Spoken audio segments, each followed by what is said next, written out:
Hey, excuse me. Yeah, how can I help you? Yeah, so me and my friends, we got a bet going to see who can guess your ethnicity. Like, what is that?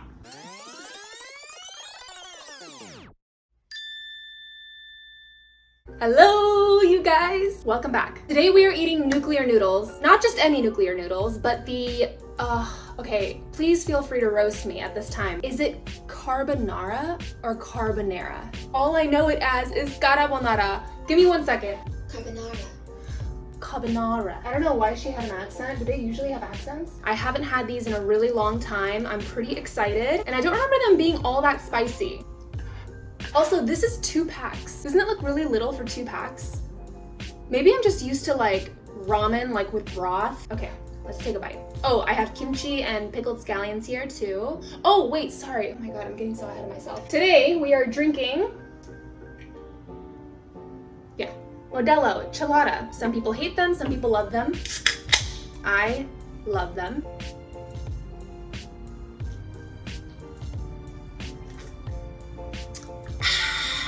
Oh my God, so good. If you are a fan of micheladas or Bloody Marys, some people do not like the tomato, period. So obviously for those people, they would think this is absolutely disgusting. But if you do like Bloody Marys or micheladas, Modelo makes a really good mix because it's not too bloody. Ew, that's so gross. I said bloody because some people don't call it a michelada, they call it a bloody beer. But I guess if you wouldn't know that, then that sounds just disgusting. They also put a good amount of lime in theirs, so I like it. Anyway, cheers.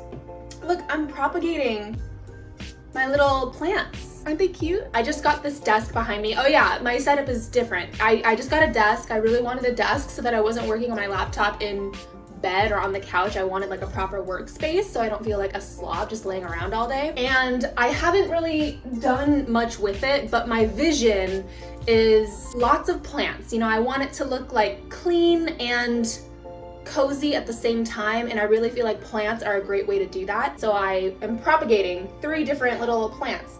Look how cute this looks. I put it in a little baby mason jar. It's so cute. Anyway, nobody cares. Let's take a bite of this.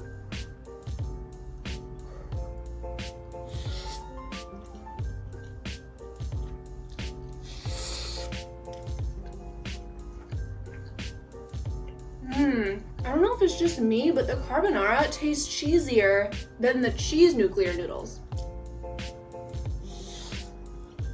I could have left a little more water. See, I didn't want to leave like any water in here because I really wanted it to be like super spicy and I didn't want it to get watered down. But now I kind of see that I needed more water because it's like, it's a little dry.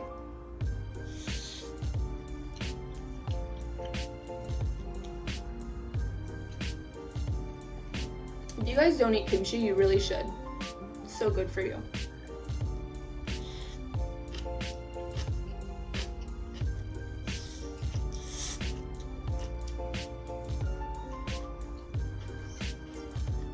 These are my favorite. It's like so refreshing, you know?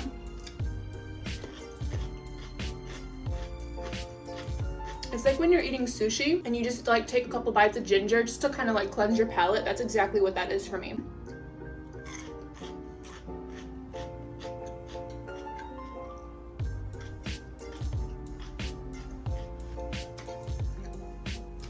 It's not that spicy.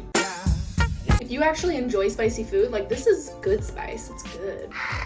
So today, we're talking about growing up without an identity. Is that too dramatic? Specifically for me, I'm talking about growing up among 2 very different cultures and sometimes battling things that I don't think my friends had to deal with. It is a thing. It sounds dramatic, but it is a thing. My mom is like straight up immigrant from Korea, barely speaks any English. My life with her was, it's like Korean to the max. From what our house looked like, to the foods that we ate, to the things that we did. And then my dad is this like Hulk Hogan looking hippie-like sort of free spirit. My mom was extremely old-fashioned and strict. My dad was very laid back and, my best friend. So I did sometimes have sort of an identity crisis. And I don't think I realized at the time that it's perfectly normal to feel that way. I wish that I had known that, but at the time I just didn't understand why my life was so different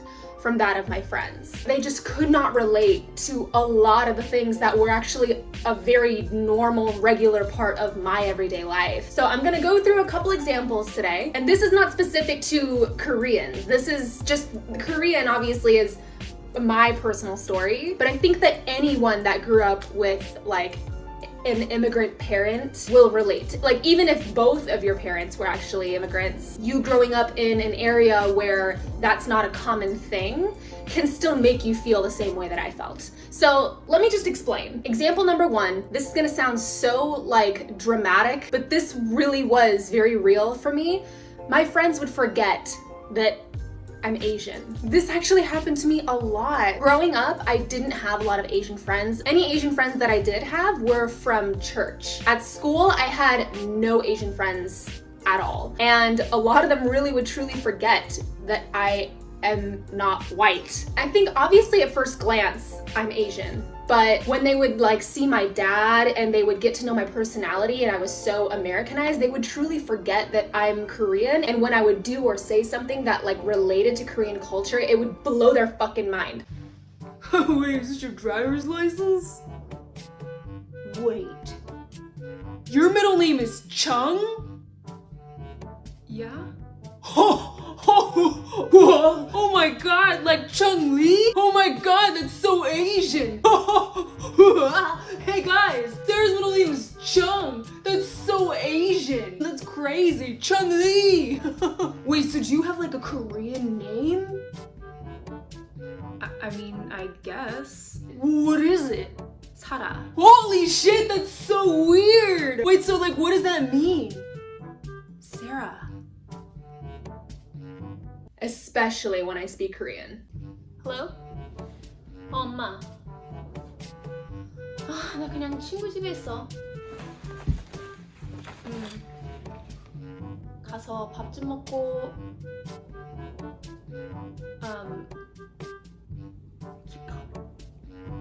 집에 와서 좀 테레비 보고 그러려고. And another thing that I found really interesting was a lot of people would view me differently depending on if they were Asian or not. Hey, you know who we low-key kind of look like? Lucy Liu. Really? That's so crazy. Oh my god, you know who you kind of look like? Mandy Moore. Really? That's so crazy. This next one is not really that big of a deal. It's not, I didn't find it offensive. I'm sure a lot of people maybe could, but I was a little bit more lax about it. But it was very, very common for people to literally create a whole ass drinking game based on if they could guess my race or not. Hey, excuse me. Yeah, how can I help you? Yeah, so me and my friends, we got a bet going to see who can guess your ethnicity. Doing that? All right, go ahead. Okay, Hawaiian. No. Filipino. No. Japanese. No. Damn. Okay, what is it? Half Korean, half white. Oh, man. But you know what? I was kind of close because I said Hawaiian, so... Drink, bitch. Like, what is that? I did also deal a lot with issues when it came to like catering towards my friends' likes, which is not right. I remember one time specifically, I was watching a Big Bang music video. Big Bang was this like new boy group that had just come out. It was a big deal. They were huge. My friends, and this is a completely normal reaction to have, I think, because it's different. It's culturally a shock to them, which I understand, but they could not grasp the concept of men wearing makeup. I get that, I get it. I mean, if this had happened now, today, I wouldn't have like taken it the way that I did when I was young and more impressionable. Obviously, K-pop is huge. It is its own entity. You can't fucking touch it. It has a whole ass history. It is its own culture. You know what I mean? It's just like Bollywood. It's like you look at it, and if you are unfamiliar with it, then you can maybe find it laughable. But at the end of the day, it is a huge multi-million-dollar industry. Obviously, I know that now, and apparently the entire world does, because but at the time, they roasted me for even liking a boy group that would ever dare wear makeup. Like, how girly. That's such a joke. Like I said, I understand it's very different. But at the time, they made me feel really embarrassed. I was so embarrassed that I would only listen to it around my Korean friends.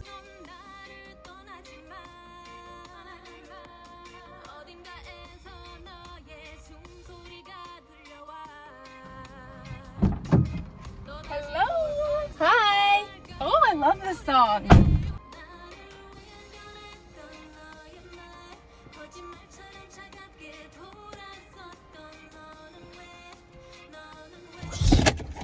And then after a while, I just totally stopped. And that's sad. That makes me sad because now I'm back into it and I feel like I missed like a huge, like when 21 came out, like I totally missed all of that. And they were huge. Like people still call them the queens of K-pop. So like, you know, that makes me sad because I really did enjoy K-pop at the time. I felt embarrassed, you know.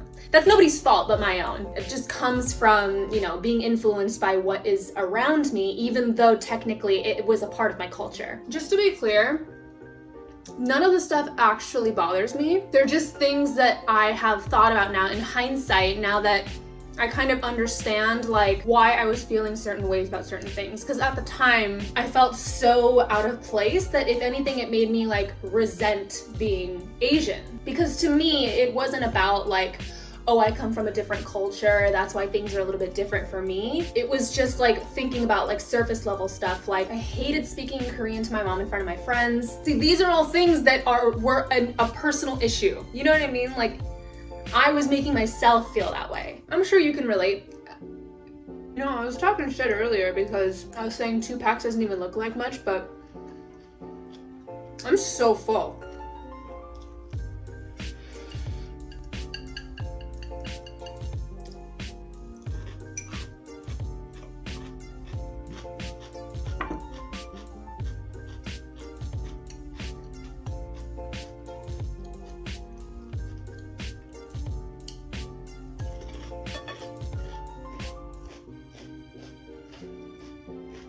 They ask you how you are, you just have to say that you're fine.